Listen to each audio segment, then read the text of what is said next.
भोपाल के जहांगीराबाद स्थित modern slaughter house को लेकर सियासी घमासान तेज हो गया है, जहां मध्य प्रदेश कांग्रेस कमेटी के महासचिव अमित शर्मा ने इस पूरे मामले को सिर्फ प्रशासनिक नहीं बल्कि धार्मिक भावनाओं, सनातन परंपराओं और सरकारी जवाबदेही से जुड़ा गंभीर मुद्दा बताया।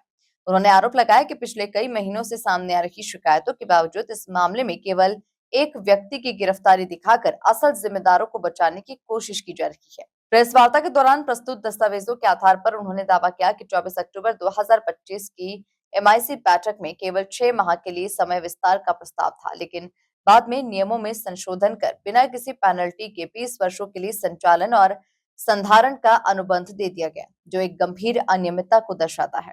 साथ ही करोड़ों रुपए की पेनल्टी को भी कथित रूप से माफ कर दिया गया, जिससे भ्रष्टाचार और मिलीभगत के आरोप और भी मजबूत हो गए। उन्होंने ये भी कहा कि जिन जनप्रतिनिधियों और अधिकारियों ने सार्वजनिक रूप से जानकारी से इनकार किया, उनके हस्ताक्षर दस्तावेजों में मौजूद हैं, जिससे जनता को गुमराह करने का आरोप लगता है। इस पूरे प्रकरण में गठित एसआईटी की भूमिका पर भी सवाल उठाते हुए उन्होंने इसे केवल औपचारिकता बताया और आरोप लगाया कि महत्वपूर्ण दस्तावेजों को जांच से दूर रखा गया। उन्होंने मुख्यमंत्री से उच्च स्तरीय न्यायिक जांच की मांग करते हुए कहा कि सभी दोषियों, चाहे वे अधिकारी हो या जनप्रतिनिधि, उन पर सख्त कार्रवाई होना चाहिए और सच्चाई जनता के सामने लाई जाना चाहिए।